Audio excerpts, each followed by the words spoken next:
What is going on, guys? This is Simunation, and today I'm going to be doing basically a part 2 or a post-release video of my analysis of the game NASCAR Heat 5.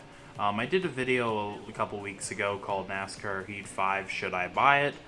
This is basically the same thing, but now we're past the release.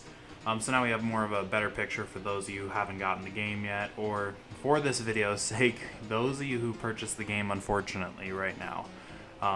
So that should definitely give you a little bit of insight into the way I'm feeling about this game. So I guess here's some main points about why I feel that you shouldn't buy it right now. Number one, there is a ton of glitches in the game. And when I say a ton, I don't mean just, a couple glitches you can get past it. I mean, it almost looks like an indie game that's in one of its primary or preliminary forms before its main release. It does not look like a finished game that a normal developer would release. There's problems such as being launched off the map, not being able to see your pit stops. Paint shop barely works. You can't change the finish of your car. You can't do rim updates. It's essentially just terrible. For the second reason is for the paint schemes in the game. They have way less than NASCAR Heat 4. When I say way less, I don't just mean, there's a couple missing, whatnot. They're literally, you just get the starter cars for almost every single driver. There's maybe 2 or 3 drivers in the Cup Series that you actually have a secondary form of a paint model. The worst to me is definitely Kevin Harvick, because you look at NASCAR Heat 4, that guy had like 17, 18 different types of paint you could roll with. And in this one, you have 2. And the 2 of them are the exact same thing, except for the second one is just the age-verified version where they put a little Busch Light sticker on the behind his tire. It just doesn't work for me. I'm a guy that appreciates his paint schemes, and I would think that because I bought the gold edition, so I got it on the 7th, and I was thinking maybe they'll release them on the 10th. Well, we're on the 11th, and there's nothing. I don't know what's going on there. But there's nothing.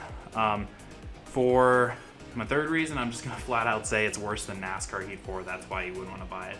I find more enjoyment out of playing NASCAR Heat 4. I will say Heat 5 looks graphically better, but not so much so that it's worth paying for an entire new game.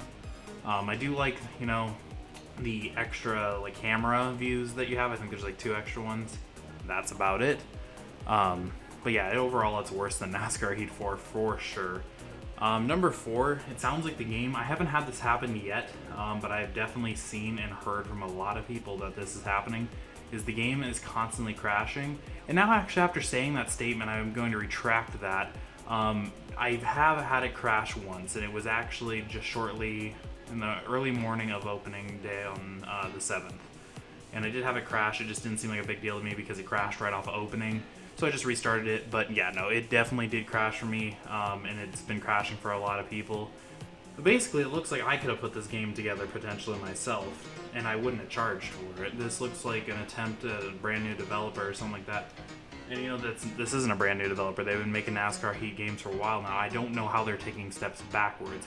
This looks like they put this game together in about a week. Really just copied off NASCAR Heat 4, and there was a lot of mistakes. I don't know how they stepped backwards, but they for sure did.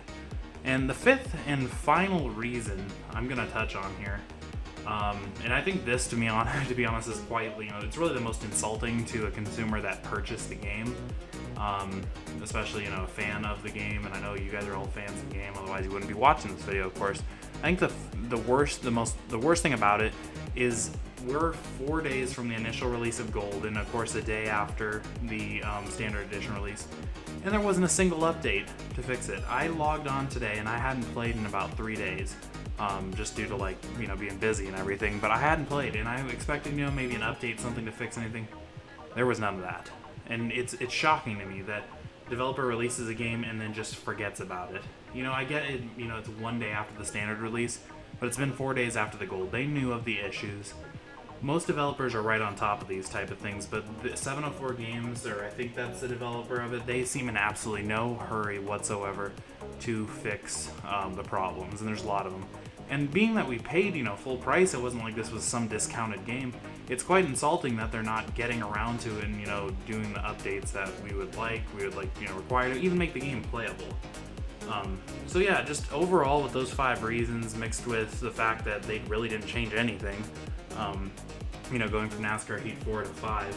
I think the biggest thing is adding DNFs, which honestly could have been done in an update in Heat 4, and I'm seeing comments like Heat 4.5, Heat this, Heat that are just, it didn't come through to be a full game itself. I would even take it a step forward and say it isn't a step forward from Heat 4. It's not an update to Heat 4, it's a downgrade. I think we went backwards. I think we're back at like Heat 3, Heat 2 here. And at least those games you could play without having a tremendous amount of issues. But yeah, that's what I'm going to leave it at guys. I do appreciate you guys watching this video, and let me know in the comments what you guys are thinking of this. I'm pretty disappointed. Hopefully they do get around to updating it, but it's pretty bad that they haven't done anything so far. But yeah, thank you guys for checking out this video, and definitely check out my other NASCAR videos.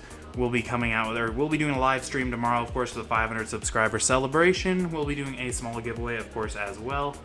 Really excited for that. But yeah, definitely guys, subscribe and like all that jazz, whatnot, and I will see you guys later.